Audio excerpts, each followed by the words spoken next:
Дараагийн мэдээг танилцуулъя. Нигер улсад автобус осолдож 20 гаруй хүн амнасаа алдсан харамсалтай хэрэг болсон байна. За энэ хэрэгт босон газар нь бол Нигер улсын Кано мужид болсон юм байна. За гүүрэн дээрээс автобус осолдож тухайн хүмүүс амнасаа алдах ийм нөхцөл байдал үүссэн. За энэ автобусанд байсан хүмүүс нь Нигерийн үндэсний тэмцээний үйл ажиллагаанд оролцож мужаа төлөөлж байсан хүмүүс юм байна. За ингээ гэрте харих замдаа тухайн осолд орж амнасаа алдсан байна.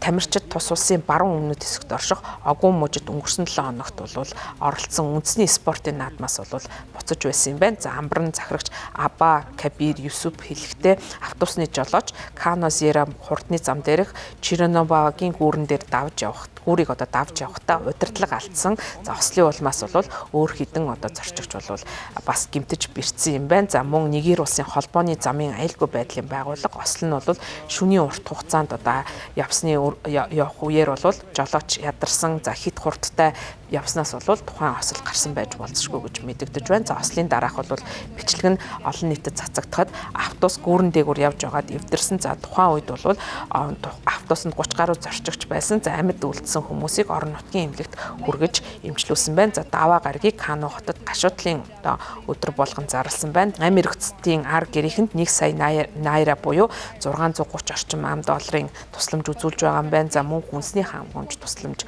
үзүүлэхээр бослыг тус хотын засаг дарга Амю Кваси мэдгдсэн байна. За тамирчид бол 2 жил тутам зохиогддог үндэсний спортын наадамд мужаа төлөөлөн оролцож байсан бөгөөд энэ наадамд Нигерийн 35 мужийн тамирчид оролцдог. За ингэхдээ тэрэгцэртэй сагсан бөмбөг за мөн баруун Африкийн уламжил бүх зэрэг олон наадамд оролцож байсан. Ерөнхийлөгч Боло Тино бид энийг үндэсний гэж тодорхойлогддог ив нэгдэл хүч чадал тэсвэр хатуучлыг төлөөлдөг наадмын үйл ажиллагаа гэж нэрлэж байсан. За Нигер улсад бол замын нөхцөл байдал муу, замын хөдөлгөөний дүрмийг сахитгүй байдлаас болоод санамсаргүй болон санаатай байдлаар олон тооны осол гардаг юм байна. Нигерийн холбооны замын аюулгүй байдлын байгууллагын мэдгснээр өнгөрсөн онд тус улсад 9570 зам тээврийн осол гарч 5421 хүн амнасаа алдсан харамсалтай тохиолдлууд гарч байсан юм байна.